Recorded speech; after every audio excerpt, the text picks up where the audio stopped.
سلامونه نیک هیله په دې هیله چې ټول روغ او جوړ اوسئ. ښځو ته د سعودي حکومت بل ازادي پرته له نارینه او بهرنیو هیوادونو ته لاړ شئ. د ویډیو شروع کېدو څخه مخکې که زموږ یوټیوب چینل مو نه وي سبسکرایب کړی همدا اوس در سره پښتو ټاپ ټي وي سبسکرایب ورسره خوا کې د ګومړي نشان ووهئ. د سعودي عربستان میرمنو د لومړي ځل لپاره اجازه ترلاسه کړه چې د نارینهو له ملاتړ پرته پاسپورټ ترلاسه کړي او له دې هیواده بهر سفر وکړي. ویډیو در سره حتما لایک او له نور دوستانو سره مو شیر کړئ.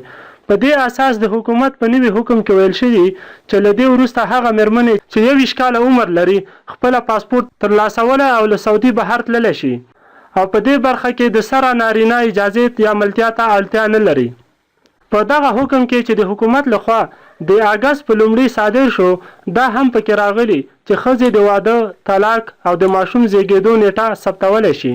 په دې حکم کې همداراز د دندې حق په پام کې نیول شوي. دغه نوی قانون کې د عربستان ټولو وګړو ته د دندې حق ورکړل شوی دی او کار ورکوونکي باید د جنسیت، عمر یا جسمي محدودیت له امله کار غوښتونکو سره توپیریز چلند ونه کړي. له دې حکم وړاندې په سعودي عربستان کې میرمنو د پاسپورټ او بهرني سفر لپاره اړې وړې له خپل محرم کس اجازه واخلي یا هغه له ځان سره بوځي چې په دې ډله کې پلار، ورور، خاوند یا به هم هغه کس و چې د دوی د کورنۍ اصلي غړیتوب یې لره.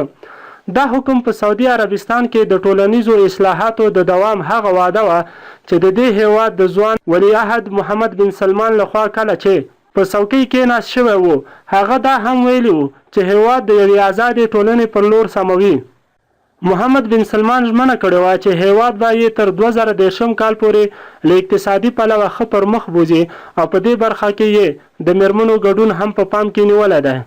خپل نظرونه مو راته کمنټ کې پرېږدئ. ویډیو در سره حتما لایک او له نورو دوستانو سره مو شیر کړئ. زموږ د یوټیوب چینل پښتو ټاپ ټي وي در سره حتما سبسکرایب ورسره خوا کې د ګومړي نشان ووهئ.